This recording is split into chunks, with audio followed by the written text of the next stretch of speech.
winter's last stand on this first day of spring. Another blast of winter weather for millions of people throughout the Northeast, where several inches of snow are expected to fall. Many of us tonight asking with some expletives, where is spring?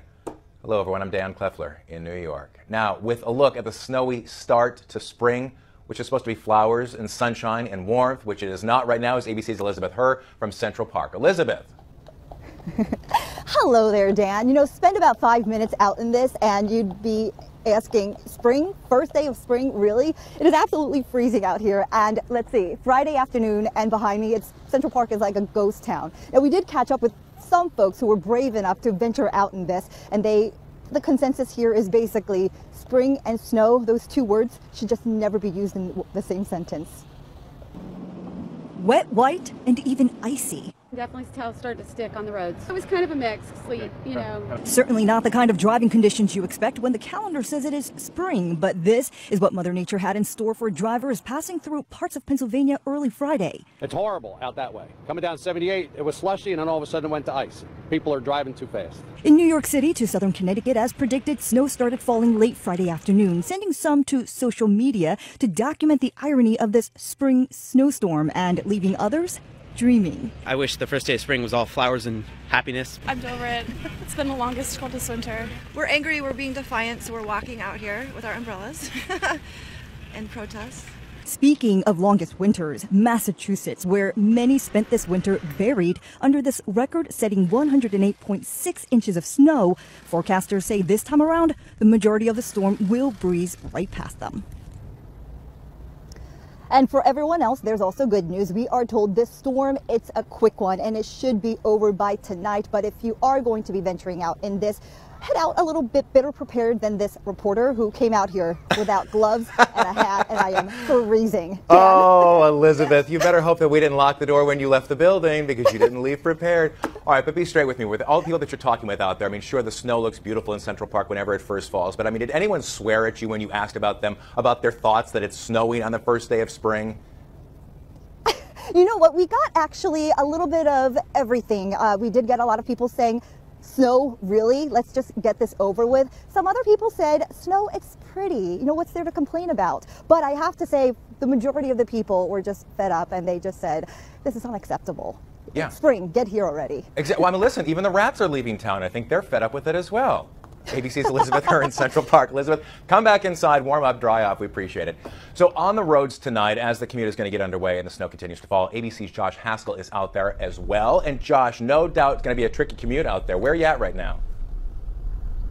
So right now, Dan, we are driving through Hackensack, New Jersey. We're on the New Jersey Turnpike. And I got to tell you that the roads are pretty clear. I want to give you guys a quick look.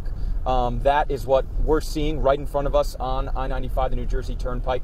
As you can see, there's not a lot of snow on the ground, sticking to the ground, but on the sides of the road, there's snow pretty much everywhere, and it continues to fall. It's going to start here about 7 p.m. One thing that I'm finding that's kind of interesting is, you know, we haven't really hit any traffic so far. It's getting into the rush hour period, and it seems like people are kind of either off the roads or trying to get home. They haven't gotten the memo that it's spring, so we're not seeing a lot of people kind of caught off guard. We even saw some snow plows out already. People were driving slow. As you can see, the visibility is pretty bad. So it's something that I think caught some people by surprise, but at the end of the day, this is New Jersey, the Northeast. They know snow. They know how to drive in it. Well, they know snow. They know how to drive it, but they also know how to get tired of something very quickly, which is basically what Mother Nature has done to us and our feeling of winter this entire season. Hey, but what about the actual road conditions themselves? Are they slippery out there? Have you seen salt trucks making their way up and down? Well, on the West Side Highway, it was a crawl. There were a number of salt trucks. As you know, traffic gets pretty bad in that area. Right here, it's really not too slippery. I actually haven't seen any salt trucks yet on the New Jersey Turnpike. But to give you an idea, we did touch base with the New Jersey Department of Transportation and the Turnpike folks who keep these roads clear, and they said that the road surface and air temperature are above freezing right now. So the plows and spreaders are actually on standby. Most of them are not even out yet. But that will obviously change. They're pre-positioned. But as you know, we're going to drive south, and I know around the Philadelphia area, conditions are much worse than they are here. As you can see again, the roads are clear. There's definitely blowing snow. That's kind of what we're seeing. Traffic's moving about 45, 50 miles per hour, so a little bit slower than normal. But then again, not so bad yet. It'll probably get worse. This is not a foot of snow storm. Right. So I guess we're all used to it by this point, Dave. Right. Well, and that's the bottom line, that things seem to be moving along pretty nicely and pretty smoothly right there. But the bigger question I have for you, Josh, how many cameras do you have in that rig? Because you got a pretty slick outfit going on right there. I'm having a lot of fun, Dan. I'm switching between a view outside, a view straight ahead. Now you see me. Now you don't. Okay. So yeah. This is a pretty sweet model we got, the ABC Road Cam. The ABC Road Cam. There. And who's in the backseat right behind you there? Because I know this takes a team effort to pull something like that, to pull this off. Who's behind you in the headset? We have a full team. We got Rick Knipe, our engineer. He's making all this happen. These are his machines, his cameras. He built this puppy. Then we also have our friend Derek. He's our driver. He's gone on these routes before. He's tested the technology. You know, as in the business, when you're moving, when there's cell signals, feeding it back to New York, which is what we're doing right now, there's sync issues. So we have to make sure that the routes that we're on are durable enough to keep this signal up. But so far, so good, and it is definitely fun to give our viewers a little glimpse of what it's like to be in a moving vehicle. It is very cool technology, and I mean, listen, I'm joking around, but I do appreciate, obviously, everyone that does take to make something like this happen. Who's winning the battle of what you're going to play on the radio? Well, so far, there's been no radio. This has been strictly business. We're doing our best to make the technology work for everyone out there. But, I hate to say this. I want to give you guys a glimpse straight ahead. Traffic is slowing. I'm looking over at Derek's. We're looking at 30 miles per hour now. So I wonder as we slow down, we hit some traffic, we might need some tunes to bring our energy up a little. I think so. Well, and lastly, the biggest question I think of all is, where's everyone stopping for dinner tonight?